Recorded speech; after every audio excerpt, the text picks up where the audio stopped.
Rifq də nədir? Rifq də yumşaqlıq bayaq dediyimiz kimi insanların sözdə, insanların danışıqda və hərəkətlərində mülayimlik və daha deyir, yəni asanlaşdırma yolunu tutmasıdır. Rifq yəni nə deməkdir?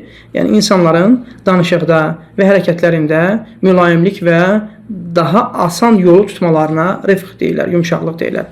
O da ki, şiddətin, sərt qəlbliliyin əksidir. Şiddətin və sərt qəlbliliyin əksidir. Ona görə baxsan görərsən ki, deyir ki, yumşaq, mülayim sifətə sahib olan kimsə daim ehtiyac olduğu şeyə çatır. Ya bütünlükdə, ya da bir hissəsinə çatır.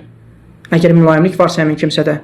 Əgər sən baxsan görsən ki, o şiddət olan insana, qəlbi daş olan insana, o deyir, ən hansısa bir şey istədiyi zaman ona çata bilmir. Çatsa da olduqca məşəqqətlə gedib çatır o şeyə, istədiyi şeyə. Və çatandan sonra da çox güman ki, deyir, tamamlamağa da müvəffəq olmur. Əldə etsə də məşəqqətlə həmin o xeyri tamamlaya bilmir, deyir. Niyə görə? Çünki deyir, bu xeyir nə ilə yanaşıdır? Mülayimliklə.